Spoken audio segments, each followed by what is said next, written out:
My jealous friend stole my engagement ring and flaunted it, gushing, "Look what my boyfriend gave me." When I confronted her, she scoffed, "You can't prove it's yours."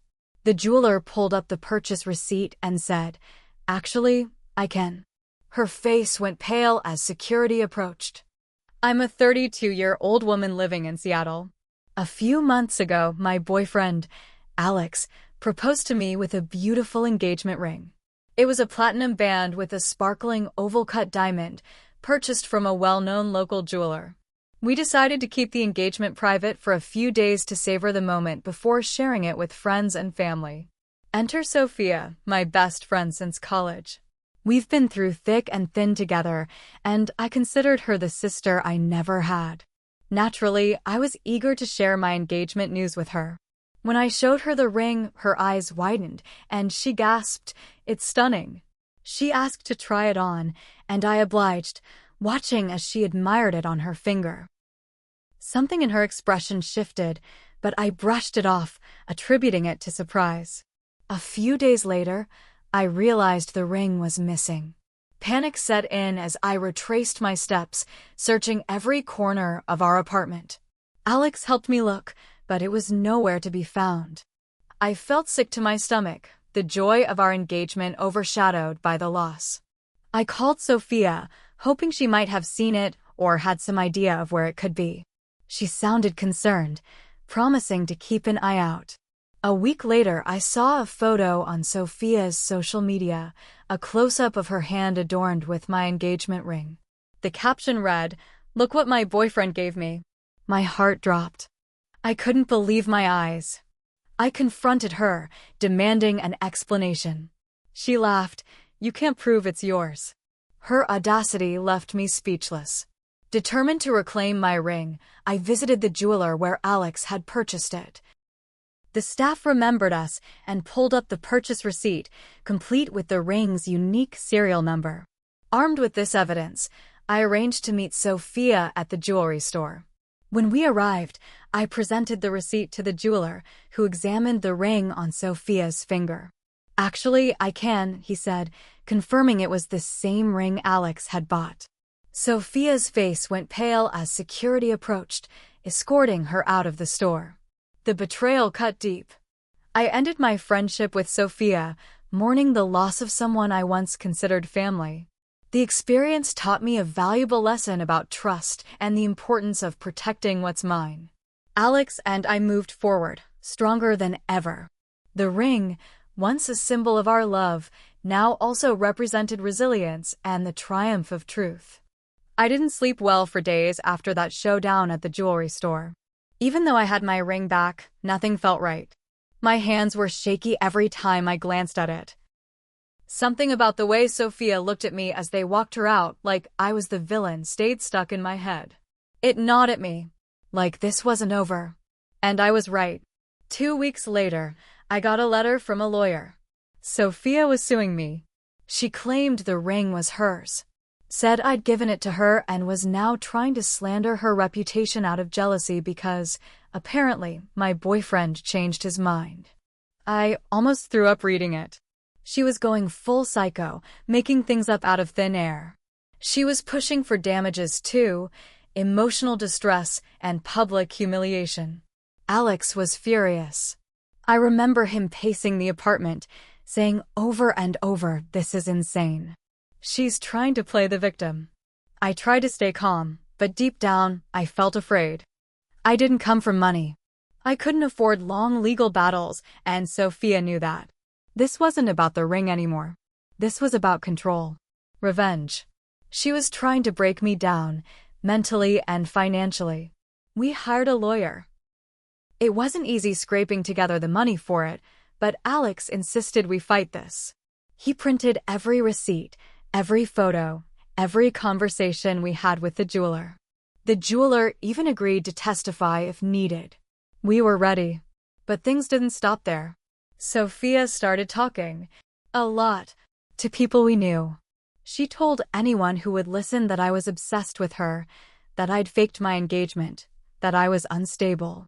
Old college friends, coworkers, even mutual acquaintances from our yoga class started messaging me. Some asked if it was true. Others straight up ghosted me.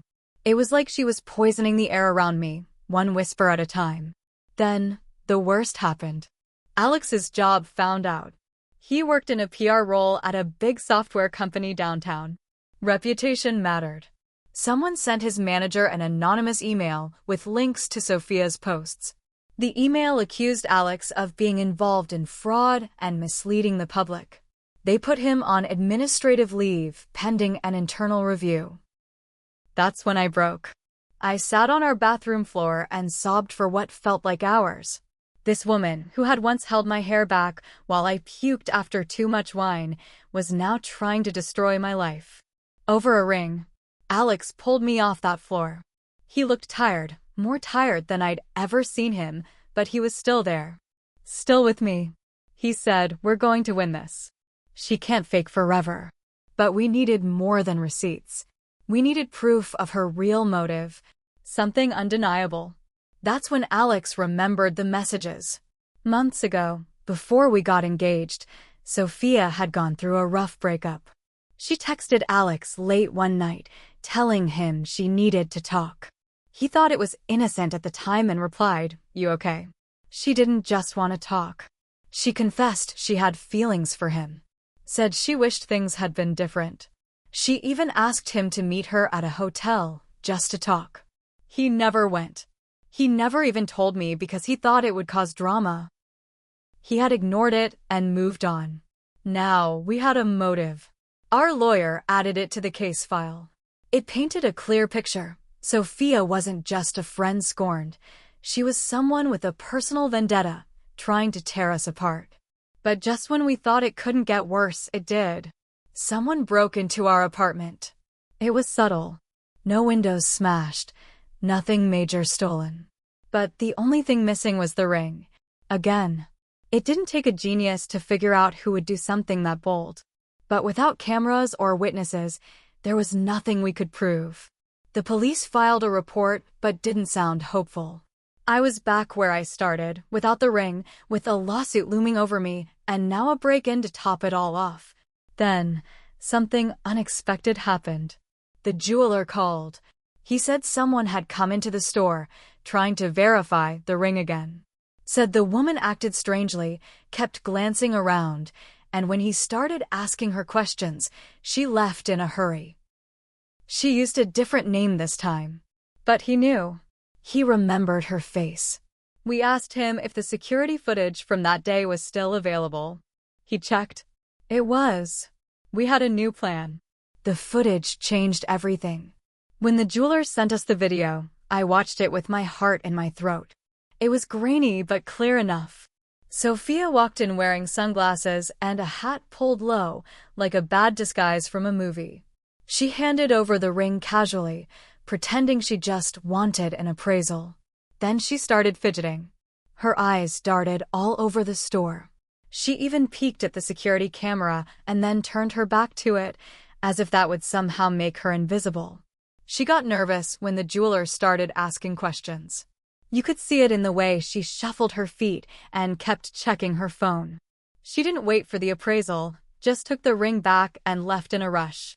Our lawyer nearly jumped out of his chair when he saw the footage. "This is gold," he said. "This shows intent, premeditation." And it proved she had the ring again after the break-in. We handed it over to the police. It changed how they looked at the case. Now, it wasn't just a missing ring, it was theft and possibly even trespassing. They reopened the break-in case, and Sophia's name went straight to the top of their list. Then came the twist none of us expected. Sophia's ex-boyfriend reached out to me. He'd seen the drama spilling all over Facebook and wanted to clear the air. I didn't want to talk to him. I barely knew the guy, but curiosity won. He sent me screenshots of conversations he'd had with Sophia in the weeks after she and I stopped talking. One message stood out. She told him, "I'll make her pay. She stole everything from me, friends, reputation, even him. Meaning Alex. That was the real root of this whole thing. I wasn't just some friend who got lucky. In her mind, I had taken something that was supposed to be hers. And now she wanted to wreck me in return. That twisted logic made my stomach turn. I sent the screenshots to our lawyer, who added them to the file. Each piece of evidence chipped away at her facade. Then Sophia made her next move. She showed up at my work. I was sitting at my desk, working through a report, when I looked up and saw her. Just standing there, staring at me. My whole body locked up. She walked right up, leaned on my desk like we were still friends, and said, "You think you're so smart. But I have backup, too. People believe me." I asked her to leave. My voice was calm, but inside, I was shaking. My manager called security, but Sophia left before they arrived. The next day, an anonymous post appeared online. It accused me of lying about the engagement. It claimed I was harassing Sophia, not the other way around. It even included blurred photos from my Instagram and twisted them into a story about emotional manipulation. But what she didn't know was that Alex had a cousin who worked in IT security. And within hours, he tracked the IP address of the anonymous post. It came from Sophia's apartment. We printed it, added it to the evidence pile. The case was building like a tower, higher and higher. But then we hit a new snag. Someone filed a complaint to the building management of our apartment complex. They claimed Alex and I were engaging in illegal activities and making the building unsafe for other tenants. There were rumors floating around. Some of our neighbors started avoiding us. One even muttered troublemakers under their breath as I passed by. Sophia was playing the long game. She was trying to wear us down in every possible way, legally, socially, emotionally. I had no idea how deep she'd go. But we kept going because by now it wasn't just about a ring. It was about clearing our names. It was about showing she couldn't ruin people's lives and walk away smiling. Then, something unexpected happened. A new name appeared in the investigation. Sophia's younger cousin, Maya. She was barely 20, still in college, but she had been crashing on Sophia's couch for a while. And apparently, she'd seen more than she was comfortable with. She walked into the police station one afternoon and said she had something to share. Turns out, Sophia had been bragging to her about the plan for weeks. Maya had kept quiet at first, scared of causing a family rift. But after watching things spiral, she couldn't keep it to herself anymore. She handed over voice recordings. In them, Sophia talked openly about how she got into our apartment and took the ring. She joked about how easy it was. Said she still had a copy of our key from years ago when she house sat for us. She also admitted to posting the fake stories online. "I'll spin it so hard they won't know which way is up," she laughed in one recording. Hearing her voice say those words made my skin crawl. That was it. That was the final nail. But there was one more thing that Maya said before she left the police station. Something I still can't get out of my head. "She's done this before," Maya told the officer. To someone else. A guy she used to work with. But he dropped it because he didn't want the drama. He just walked away. Sophia wasn't just jealous. She was dangerous. And this wasn't the first time she'd ruined someone's life just because she felt like it. I thought I'd known her. I had no idea who she really was. The moment the police heard those recordings, everything changed. They called me in the next day. So did my lawyer. Charges were being prepared, breaking and entering, theft, false claims, and more. They were finally going to arrest Sophia. When they showed up at her apartment, she wasn't there. She had fled. Gone. Packed a suitcase and vanished like a ghost. Maya said she'd mentioned going to Arizona, maybe to stay with a friend, maybe to disappear for good. We gave the police every lead we could. But they didn't find her. Not for weeks. In the meantime, her lawsuit against me fell apart. She had missed court hearings. The judge dismissed her case with prejudice. My lawyer called me the moment it happened. I didn't even cry. I just sat on the couch, numb. After everything, it was over, at least that part. But not all of it. Alex didn't get his job back. Even with the truth out, The company didn't want to be associated with internet drama. They didn't say it directly, but we knew. Reputation mattered, and now his had been stained. He got a severance. No apology. Just a cold email and a promise to wish him well. We struggled for a bit. Had to cut back on a lot. Postpone the wedding. I sold some of my things. He picked up contract work where he could.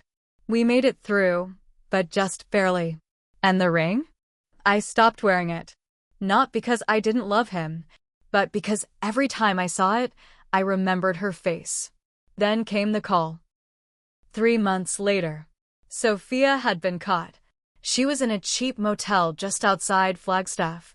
The motel owner called the cops after she got into a screaming match with a guest over a TV remote. Her name came up during the police check. There was a warrant out. She was arrested on the spot. They brought her back to Seattle. At the arraignment, she looked right at me. No apology. No emotion.